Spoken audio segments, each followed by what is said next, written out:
BJP के B team जिस तरीके से राजनीति वो कर रही है, किसको फायदा पहुंचा रहे हैं? वो किसको फायदा पहुंचा? हर स्टेट में कोई तो भी एक ऐसी टीम बीजेपी ने खड़ी करके रखी है कि जिसके आधार पे कांग्रेस का वोट कटे, इंडिया आघाड़ी का वोट कटे। ये तो प्लानिंग है। आप देखिए, पहले ऐसा लगता है कोई अलग से पार्टी ये लड़ रही है, लेकिन उनका मकसद होता है बीजेपी को फायदा पहुंचाना। लेकिन जनता अब समझ चुकी है। एक बात छुपी हुई रहती है, बार बार ये बात छुपती नहीं है। कितने भी जोर जोर से बात करे, अभी पार्लियामेंट के चुनाव में क्यों खड़े हो रहे हो?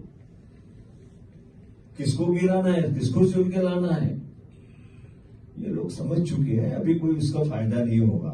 वो समझ हो सकता है कि आपके लिए मतलब उनका आपके अगेंस्ट खड़ा रहना। देखो, किसको फायदा पहुंच रहा है वो तो सुन लो ना। बीजेपी की बी टीम में बीजेपी चाहती है कि कांग्रेस के, हमारे इंडिया अलायंस के वोट कटे। तो हर जगह पे ऐसी पार्टी की उनको जरूरत होती है। जो आपने जिस आरजी पार्टी का नाम लिया है, वही पार्टी है। सर जी, लेकिन उनका दावा है कि उन्होंने पहले आपको अप्रोच किया था, आपकी तरफ से कोई मुझे अप्रोच नहीं किया उन्होंने, ना कोई बात की। अचानक कैंडिडेट खड़े करने का डिसीजन लिया। अगर वो सही है, उनको बीजेपी को हराना है, तो हमारे साथ आ सकते हैं। लेकिन बीजेपी को हराना नहीं है। बीजेपी बी टीम रहने के बाद बीजेपी को कैसे हराने का सोचेंगे वो? उनका कहना है कि वो लास्ट मोमेंट तक आप सिलेक्ट ही नहीं करते कैंडिडेट, और देर हो जाती है, एंड देन आप लोगों तक पहुंच नहीं पाते। ये कोई वजह हो सकती है कि आप अपने दिल को पूछो। हो सकती है कि भाई देखो, यहाँ इंडिया अलायंस की सब पार्टीज बनी है। इन्होंने तो नहीं कहा कभी कि भाई ये हो रहा है तो ये सर आपकी लेट हो रही है। कांग्रेस पार्टी का डिक्लेयर जो कैंडिडेट करते हैं, उसका एक ठीक ढंग से प्रोसेस है। डेमोक्रेसी कांग्रेस पार्टी में तो वो तहत वो होता है।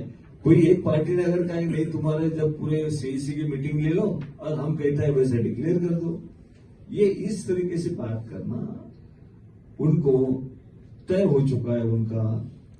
शायद अभी तक इसलिए नहीं बोल रहा हूं मैं कि उन्होंने कहा कि नहीं, बीजेपी के खिलाफ लड़ेंगे और हमारे आघाड़ी को मदद कर देंगे, इंडिया अलायंस को मदद कर देंगे, बात अलग है। लेकिन वो तो बीजेपी को मदद करना चाहते हैं। आप देखिए, आप अगर मीडिया के भी हो तो पॉलिटिकल्स आप जानते हो, पॉलिटिक्स, और यहाँ का ही नहीं, हर पूरे देश का जानते हो। कहाँ पे किसने, मैं सब जगह से बता सकता हूँ कि कहाँ कहाँ बीजेपी ने वोट कटवाने के लिए बी टीम को कैसे लगा दिया है काम में। बड़े अच्छी तरीके से लगाते हो, पता नहीं चलता। पहले मैं भी तेलंगाना में था, उस वक्त पता नहीं चलता था। बीजेपी और बिहारी से कोई सोच भी नहीं सकता था, आखिर में ओपन हो गए। एमआईएम और बीजेपी एक हो सकती है, किसी ने नहीं सोचा था, लेकिन आखिर पता चला जनता को। जनता ने पूरी तरह आउट कर दिया उनको। ये यहां पर भी पता चलने वाला।